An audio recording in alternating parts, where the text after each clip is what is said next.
Confident group സ്ഥാപകൻ doctor CJ റോയിയുടെ മരണശേഷം കമ്പനിയുടെ ആദ്യ വാർത്താ സമ്മേളനം ഇന്ന് വൈകിട്ട് 4 മണി കൊച്ചിയിലാണ് confident group MD TA Joseph മാധ്യമങ്ങളെ കാണുക. കമ്പനിയുടെ ഭാവി പ്രവർത്തനങ്ങളെക്കുറിച്ച് വാർത്താ സമ്മേളനത്തിൽ വിശദീകരിക്കും. റോയിയുടെ മരണം, തുടർന്നുള്ള അന്വേഷണം തുടങ്ങിയ കാര്യങ്ങളിൽ ഗ്രൂപ്പിന്റെ പ്രതികരണം ഉണ്ടാകുമോ എന്നത് നിർണായകമാണ്. ഇതിനിടെ കേസ് അന്വേഷണത്തിനായി പ്രത്യേക സംഘം ഉടൻ കൊച്ചിയിലെത്തും. ഡാനി പോൾ ചേരുക. ഡാനി, ഇന്നിപ്പോൾ നേരത്തെ ഈ മരണത്തിൻ്റെ പിറ്റേ ദിവസം തന്നെ ഇവർ വാർത്താ സമ്മേളനം വിളിച്ചിരുന്നതാണ്. പല കാരണങ്ങളാൽ അത് മാറ്റിവെച്ചിരുന്നു.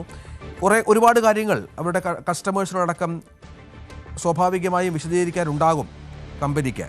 എന്താണ് പ്രതീക്ഷിക്കേണ്ടത്? മരണകാരണമടക്കം അല്ലെങ്കിൽ റോയി അനുഭവിച്ച പ്രശ്നങ്ങളടക്കം പങ്കുവെക്കാൻ തയ്യാറാകുമോ MD?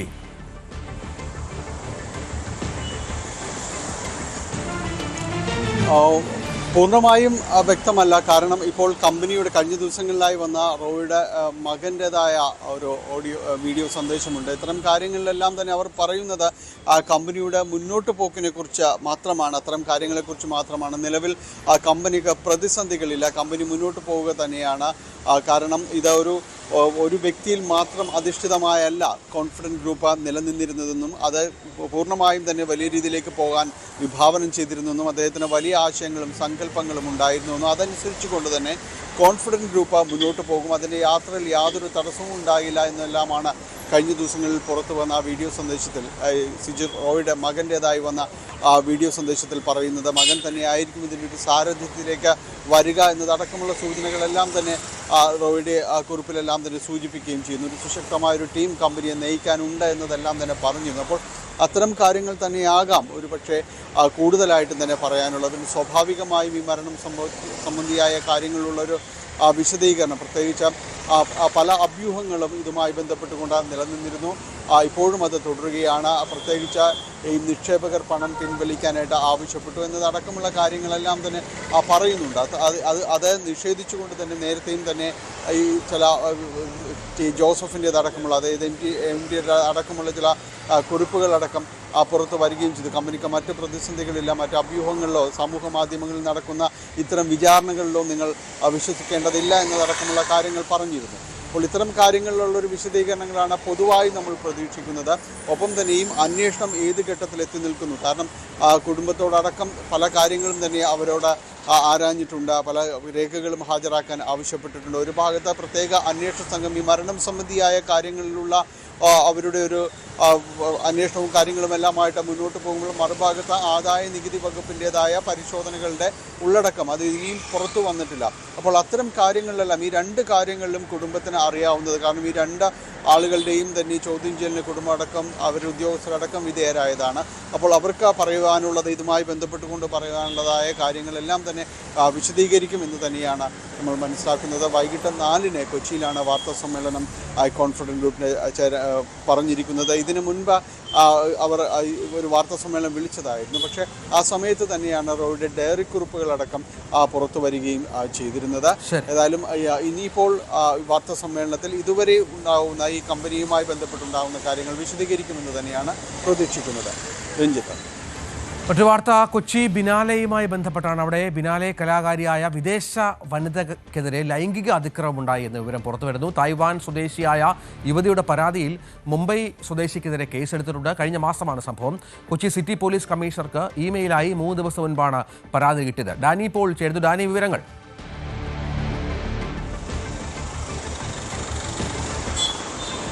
കഴിഞ്ഞ മാസം ആണ് ഇതുമായി ബന്ധപ്പെട്ടുകൊണ്ടുള്ള ഈ കാര്യങ്ങൾ, പരാതിയിൽ പറയുന്ന കാര്യങ്ങൾ ഉണ്ടാകുന്നത്. തൈവാൻ സ്വദേശിക്ക് മോശം അനുഭവം ഉണ്ടാകുന്നത് അവിടെ പെപ്പർ ഹൗസ് എന്ന് പറയുന്ന ഒരു പ്രധാന വേദിയായ ബിനാലയുടെ പ്രധാന മുഖ്യവേദിയാണ്.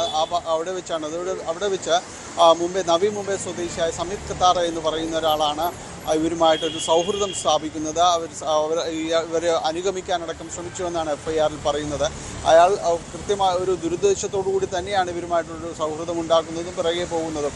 അതിൽ യുവതിയുടെ പരാതിയിൽ പറയുന്നത് ഇങ്ങനെയാണ്: പിന്നീട് ഈ പലതവണ ഈ ബിനാലെ നടക്കുന്ന സന്ദർശന വേദിയിൽ ആ ഗ്യാലറിയിലെല്ലാം വെച്ച് പലതവണ തൻ്റെ ദേഹത്ത് സ്പർശിക്കുകയടക്കം ചെയ്തപ്പോൾ താൻ അയാളെ വിലക്കുകയും പിറകെ വരരുത് എന്ന് പറയുകയും ചെയ്തു. പിന്നീട് കുറേ സമയം കഴിഞ്ഞവരോട് വീണ്ടും എടുത്തു കൊടുക്കുകയും ഈ സംഭവിച്ചാൽ ക്ഷമ ചോദിച്ചുകൊണ്ട് പിന്നീട് ഒരു നല്ല സൗഹൃദം തന്നെയാണ് തൻ്റേതെന്നെല്ലാം തന്നെ പറഞ്ഞ് അവരെ വിശ്വാസത്തിലെടുക്കുകയും ചെയ്തു എന്നാണ് പറയുന്നത്. അതിനുശേഷം അവിടെ ഈ കൊച്ചിയുടെ ബാക്ക് വാട്ടറിലേക്ക് അവരൊരു ബോട്ട് യാത്രയിലേക്ക് കയറുന്നു. ഈ ബോട്ട് യാത്രക്കിടയിൽ വെച്ചാണ് വളരെ മോശമായി തന്നോട് പെരുമാറുന്നത്. അത് സഹിക്കാൻ പറ്റുന്നതിനപ്പുറമായി തന്നെ ദേഹത്തെ സ്പർശിക്കുക അടക്കം ചെയ്തു, വല്ലാതെ ബുദ്ധിമുട്ടുണ്ടാക്കി, മാനസിക ബുദ്ധിമുട്ടടക്കമുണ്ടാക്കി. പിന്നീട് പുറത്തിറങ്ങിയ ഉടൻ തന്നെ ഇയാളെ സഹായിക്കും, വഴിക്ക് പിരിയുകയും ചെയ്തതായിട്ട് പറയുന്നുണ്ട്. പിന്നീട് തിരിച്ചെത്തിയ ശേഷമാണ് കൊച്ചി കമ്മീഷണറേറ്റുമായി ബന്ധപ്പെട്ടുകൊണ്ട് ഇവർ ഇമെയിലായിട്ട് പരാതി അയക്കുന്നത്. കഴിഞ്ഞ ദിവസമാണ് ആ പരാതി ലഭിക്കുന്നത്. കമ്മീഷനിൽ നിന്ന് ലഭിച്ച നിർദ്ദേശപ്രകാരമാണ് ഇപ്പോൾ ഫോർട്ട് കൊച്ചിയിൽ പോലീസ് കേസെടുത്തിരിക്കുന്നത്.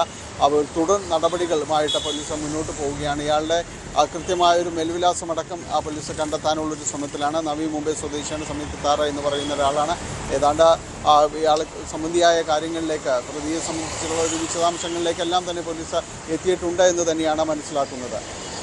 ഇത് നേരത്തെ ഈ ബിനാലെയുമായി ബന്ധപ്പെട്ട് നേരത്തെയും ഒരുപാട് പരാതികളൊക്കെ ഉയർന്ന ഒരു സംവിധാനമാണ്. ശക്തമായ അന്വേഷണം വേണം, മറ്റു തരത്തിലുള്ള എന്താണ് ഇതിൻ്റെ പിന്നിലെന്ന് അറിയണം. അത്തരം കാര്യങ്ങളിലൊക്കെ പോലീസിൻ്റെ നീക്കം ഇതുവരെ എന്താണ് ഡാനി?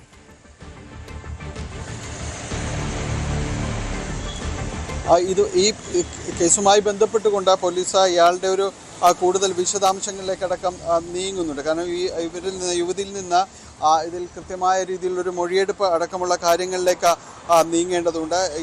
ഏതെങ്കിലും രീതിയിൽ ഇയാളുടെ കൂടുതൽ വിശദാംശങ്ങളോ മറ്റെന്തെങ്കിലും ഇയാൾ ഉപദ്രവിച്ചതുമായി ബന്ധപ്പെട്ട് ഇതിന് ശേഷം ഇയാളൊരു മൊബൈൽ ഫോൺ രീതിയിലോ ഏതെങ്കിലും രീതിയിൽ ബന്ധപ്പെടാൻ ശ്രമിച്ചിരുന്നു എന്നതടക്കമുള്ള കാര്യങ്ങളെല്ലാം വിശദാംശങ്ങൾ തേടുന്നുണ്ട്. നമുക്കറിയാം ബിനാലെ വളരെയധികം രാജ്യത്തിനകത്തും പുറത്തുമെല്ലാം തന്നെ ഒരു കലാകാരന്മാരുടെ സംഗമവും അതോടൊപ്പം തന്നെ ഈ കലാ ആസ്വാദകരുടെ എല്ലാം തന്നെ ഒരു സംഗമവേദി കൂടിയാണ്. അപ്പോൾ ഒരു വിദേശ വനിതയ്ക്കാണ് ഈ രീതിയിലുള്ള ഒരു ആക്ഷേപം അവിടെ വെച്ച് ഉണ്ടായിരിക്കുന്നത്. അതുമായി ബന്ധപ്പെട്ടുകൊണ്ട് പോലീസ് വൈകാതെ പ്രതിയിലേക്ക് എത്തുമെന്ന് തന്നെയാണ് പ്രതീക്ഷിക്കുന്നത്.